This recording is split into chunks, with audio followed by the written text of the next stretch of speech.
Le 10 décembre 1937 paraissait dans l'Action française la critique de François Vineuil du film américain Ange, Angel, texte intégral. On a souvent décrit ici la physionomie assez compliquée de M. Ernst Lubitsch, qui possède à la fois une ironie très juive, pointue, mais procédant par de sinueuses manœuvres, et une nonchalance très viennoise. Ironie et nonchalance qui s'accordent le mieux du monde au ton de l'humour anglo-saxon. M. Lubitsch, après un film muet charmant, L'éventail de Lady Windermere, qui contenait déjà toutes ses qualités, a fait beaucoup de commerce. Parade d'amour, Monte Carlo, etc. Un jour, il a laissé entendre, pour ceux qui comprendraient, qu'il ne croyait pas aux niaises splendeurs étalées dans ses grosses opérettes.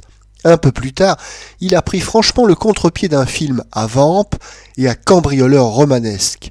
Ce fut son délicieux Trouble in Paradise, qui eut, par bonheur, autant de succès que ses camelotes musicales. Depuis, M. Lubitsch est un des auteurs les plus libres de ces mouvements qu'il y ait à Hollywood, que ce soit dans Serenade 3, dans Trouble in Paradise, dans Ange, il s'exprime selon ses goûts. Tous ses films sont reconnaissables à son coup d'ongle malicieux. C'est pourquoi, lorsqu'il s'agit d'eux, on cite son nom et on rappelle sa carrière, alors que le nom du signataire importe de moins en moins dans une foule de spectacles très bien faits. Le sens du cinéma chez M. Lubitsch ne se traduit pas comme en Russie par de grossiers symboles visuels, comme chez d'autres, par une assez inutile agitation, poursuite, défilé de paysages, salade de gros plans découpés en tranches qui sont au milieu d'une plate et lente histoire, la concession à l'œil. Lubitsch s'est employé l'ubiquité de l'écran à des fins beaucoup plus subtiles, à l'élision, à l'allusion surtout. Il excelle à faire raconter un événement non par ses propres acteurs, mais par des comparses, ce qui permet des commentaires riches de contrastes et d'imprévus. Dans un bon film de M. Lubitsch, à la narration linéaire dont le théâtre ne peut s'évader et que la plupart des auteurs de cinéma ont adopté par paresse, se substitue un récit capricieux en apparence, mais en fait conduit très attentivement et qui se meut sur les plans les plus différents. Trouble in Paradise a sans doute été le plus joli tour de force cinématographique de M. Ernst Lubitsch. Ange n'est pas aussi mordant ni étincelant, mais on y reconnaît bien la même main. M. Lubitsch, s'il s'attaquait à de grands thèmes, à des principes de vie et de politique, serait certainement un redoutable destructeur. Mais il a la bonhomie et sans doute aussi la prudence de placer ces petites bombes dans les lieux où leurs dégâts feront surtout sourire.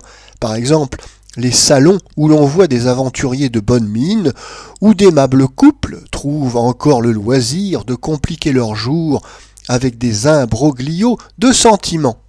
Si les Juifs s'étaient contentés d'exercer leur intelligence anarchique à des jeux de cette sorte, ils n'auraient été pourchassés ni par les pharaons, ni par les Arabes, les Espagnols, les rois de chez nous et les maîtres de maints autres lieux. Ils seraient un des peuples les plus amusants de la terre. L'auteur de Serenade 3 a souvent la coquetterie de choisir des lieux communs vénérables pour en tirer un parti que l'on n'en attendait pas. Il ne dédaigne pas non plus que son point de départ soit légèrement scabreux, pour mieux faire ressortir son doigté. Ange est donc une suite de variations nouvelles sur l'ambiguïté du cœur féminin. Une jeune personne vient de se fourvoyer dans une maison de rendez-vous parisienne que dirige une vieille dame russe pleine d'intrigues. Elle rencontre dans un salon d'attente un jeune Anglais du meilleur monde qui l'invite à dîner, en reçoit de troublants aveux sans parvenir à apprendre son identité, et qu'elle abandonne brusquement dans un parc le soir même. Invité à la table d'un haut diplomate anglais, jeune et distingué lui aussi, il reconnaît dans la maîtresse de maison la mystérieuse et fugitive apparition de quelques heures qu'il n'a pu oublier et qu'il appelle Ange. Ange est fort troublé d'abord, de même que son compagnon de quelques heures. Nous le saurons simplement devant les domestiques qui se désolent de rapporter leurs assiettes pleines. Ange montre ensuite un tel sang-froid, très féminin lui aussi, et s'étonne avec une telle perfection des allusions de l'hôte, que celui-ci finit presque par croire à la plus prodigieuse des ressemblances. 2 mesures d'un air de jazz qu'il pianote et qui font tressaillir la jeune femme lui enlèvent ce doute extravagant. Il sait d'autre part qu'Ange est une épouse accomplie, Quel comble, le séduisant et sympathique ministre. Pourtant, il lui glisse un rendez-vous à Paris sur le pas de la porte. Elle y sera, son mari aussi, éclairé par un hasard. Le tact mélancolique qu'il met dans cette difficile affaire lui regagnera du reste complètement le cœur de l'épouse angélique qui a failli succomber au démon féminin. Ce scénario côtoie sans cesse la pire niaiserie sentimentale. L'auteur le penche par jeu sur l'ornière, mais il ne tombe jamais. De la minceur du thème, M. Lubitsch, comme un couturier savant, habillant une jolie maigre, a fait un attrait de plus. Là où presque tout le monde serait creux, il est léger. Cette petite histoire est un bruit d'aile, une bulle, un souffle charmant. La carrière publique du mari, qui représente la Grande-Bretagne à Genève, n'en donne pas moins à M. Lubitsch l'occasion de placer quelques-unes de ses fléchettes. Bien entendu, ce n'est pas le ministre qui aura ce soin. On se contente, pour nous indiquer ses absorbantes occupations, de nous dire qu'il est fort inquiet de la Yougoslavie.